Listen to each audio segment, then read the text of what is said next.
Bismillahirrahmanirrahim. Today our topic is simple microscope. Simple microscope होती क्या है, सबसे पहले तो हम ये देखेंगे। सिंपल माइक्रोस्कोप आम तौर पर आपने देखा होगा जब आप किसी डॉक्टर के पास या मोबाइल रिपेयरिंग वाले या ये जो घड़ियों का काम करते हैं, अगर आप इनके पास जाएं तो वो छोटे छोटे ऑब्जेक्ट को देखने के लिए वो एक सर्कल सा लेंस यूज़ करते हैं, कन्वर्जिंग लेंस, जिनसे वो बड़ा बड़ा नज़र आता है उनको, तो वो मैग्नीफाई करके उसमें देखते हैं। तो उस लेंस को हम बोलते हैं सिंपल कन्वर्जिंग लेंस, और उसी सिंपल कन्वर्जिंग लेंस को ही हम बोलते हैं सिंपल माइक्रोस्कोप। तो सबसे पहले इसकी डेफिनेशन आप देखें तो a simple converging lens which is used to magnify the smaller object is called simple microscope। कोई लंबी चौड़ी परेशान होने वाली इसमें बात नहीं है। सिंपल माइक्रोस्कोप उसी लेंस को बोलते हैं जो आप अक्सर घरों में भी इस्तेमाल करते हैं लेकिन आपको पता नहीं चलता, वो सिंपल माइक्रोस्कोप ही होता है वो। अब उसकी मैग्नीफिकेशन हमने कैलकुलेट करनी है। मैग्नीफिकेशन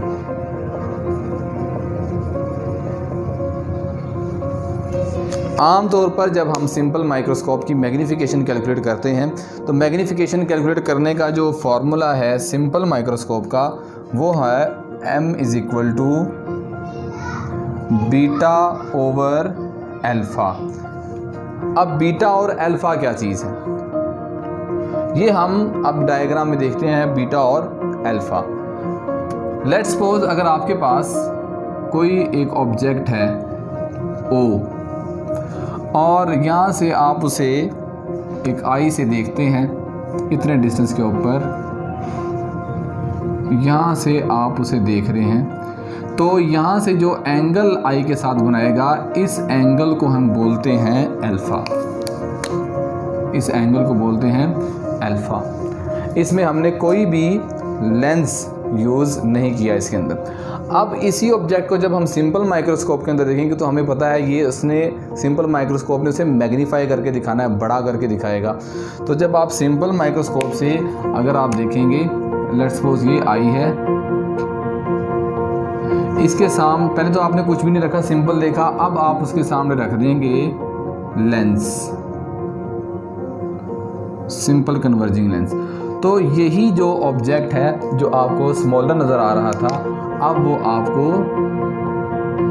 बड़ा नज़र आएगा, मैग्नीफाइड होकर नज़र आएगा।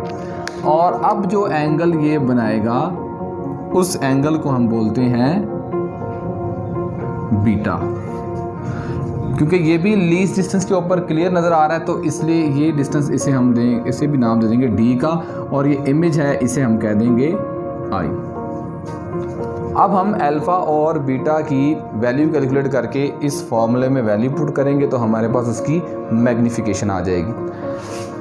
अगर आप अल्फ़ा की देखें तो हम ये वाली ऊपर वाली ये एक ट्रायंगल बन रही है, इसमें से अल्फ़ा की वैल्यू निकालेंगे तो ये हमारा परपेंडिकुलर है O, ये उसकी बेस बन रही है D और ये उसका हाइपोटेन्यूज है। तो हम अल्फ़ा और बीटा की वैल्यू इसमें कैलकुलेट करेंगे। और एक बात इसमें आपने याद रखनी है, जब मैथमेटिक्स का एक रूल इसमें याद रखना है, अगर एंगल हमारे पास बहुत कम हो, फॉर स्मॉलर एंगल, तो जो एंगल है which is equal to tan के इक्वल होता है, वो किसके इक्वल होता है, tan के इक्वल हो जाएगा वो। For smaller angle, for smaller angle हम अल्फ़ा को लिख सकते हैं alpha is equal to tan alpha, और tan किसके इक्वल होता है, परपेंडिकुलर ओवर बेस। अब ये उसका परपेंडिकुलर है और ये उसकी बेस है, तो tan की जगह पे आप लिख देंगे alpha is equal to perpendicular over base, perpendicular over base.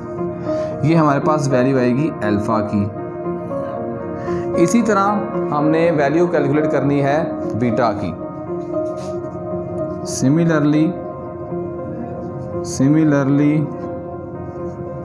For beta, so we can write beta is equal to tan beta, और tan beta as it is रहेगा।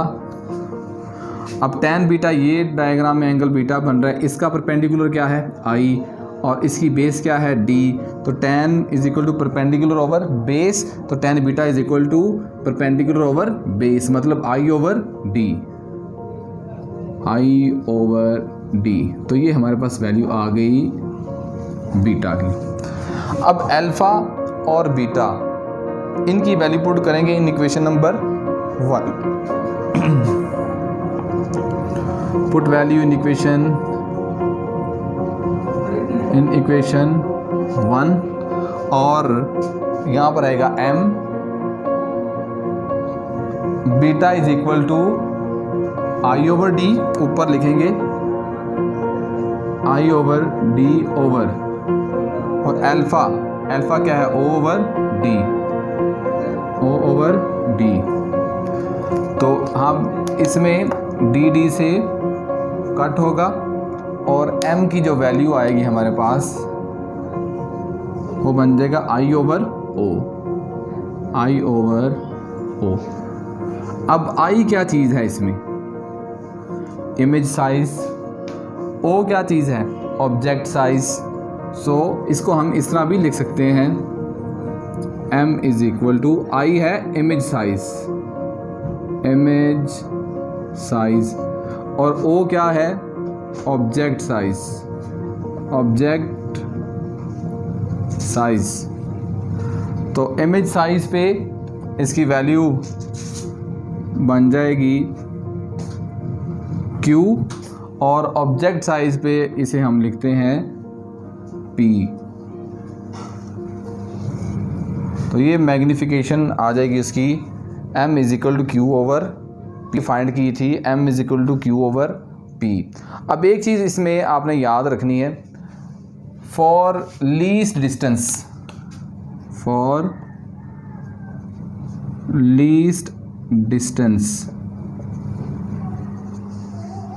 उसके लिए हम Q को किससे रिप्लेस कर देते हैं, D से, बिकॉज जो इमेज हमारा वो लीस्ट डिस्टेंस के ऊपर बन रहा है, इसलिए हमने Q को रिप्लेस कर देना है D से। तो यही फार्मूला आपके पास कन्वर्ट हो जाएगा, m इज़ इक्वल टू, इस Q की जगह पर लिख देंगे D ओवर P। अब ये उसकी मैग्निफिकेशन का एक टर्म बन गई D over P। D is least distance है और P ऑब्जेक्ट डिस्टेंस है। अब आपने लेंस फार्मूला जो प्रीवियस क्लासेस में पढ़ा भी हुआ है, lens formula, simple lens formula, वो होता है 1 over f is equal to 1 over p plus 1 over q। 1 over f is equal to 1 over p plus 1 over q, where f is the focal length, p is the object distance, q is the image distance. अब image हमारे पास कैसा है, for least distance and virtual image, Q को हम लिखते हैं, least distance के लिए Q की वैल्यू क्या है, D, और वर्चुअल है इसलिए साथ साइन कौन सा आएगा, नेगेटिव का। दो तरह के हमने पीछे पढ़े थे, इमेज रियल भी और वर्चुअल भी। तो सिंपल माइक्रोस्कोप से हमेशा वर्चुअल इमेज ही बनता है और वर्चुअल की वजह से इसके साथ जो साइन आएगा वो नेगेटिव का साइन आएगा इसके अंदर। अब लेंस फार्मूला क्या बनेगा, ये लेंस फार्मूला है 1 over f is equal to 1 over p plus 1 over q, और q is equal to minus t है, तो ये बन जाएगा 1 ओवर d और प्लस माइनस में आ जाएगा। अब इस इक्वेशन को d से हम मल्टीप्लाई कर देंगे, multiply both side by d। जब d से मल्टीप्लाई करेंगे इस टर्म को तो ये बन जाएगा d ओवर f, ये बन जाएगा d over p minus d over d। तो ये d से कट गया तो पीछे आपके पास रह जाएगा d over f is equal to d over p minus 1। अब ये जो माइनस है ये प्लस है, इस तरफ आएगा तो सॉरी माइनस है, इस तरफ आएगा तो प्लस हो जाएगा। तो इसको हम लिख लेंगे 1 plus D over F equal, और ये जो डी ओवर पी है ये इसी तरह यहाँ पर लिखा रहेगा। अब डी ओवर पी एक्चुअली है क्या चीज़? डी ओवर पी हमारे पास क्या है? मैग्नीफिकेशन। डी ओवर पी क्या है? मैग्नीफिकेशन है।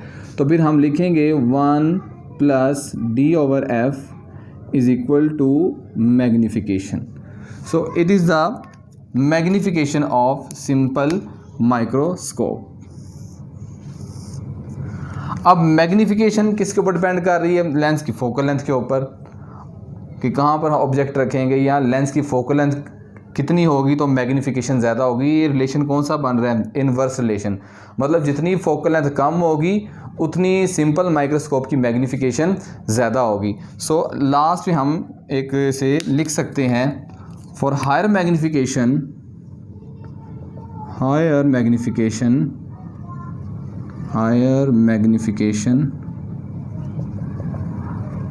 Is equal to smaller focal length. ये आपने एमसीक्यूज़ के अंदर भी याद रखना है कि सिंपल माइक्रोस्कोप की मैग्नीफिकेशन उस वक्त ज़्यादा होगी जब हम ऐसा कन्वेक्स लेंस और कन्वर्जिंग लेंस यूज़ करेंगे जिसकी फोकल लेंथ क्या हो? स्मॉलर हो। तो इस तरह से हम सिंपल माइक्रोस्कोप की मैग्नीफिकेशन को कैलकुलेट कर सकते हैं। Thank you. हो गया।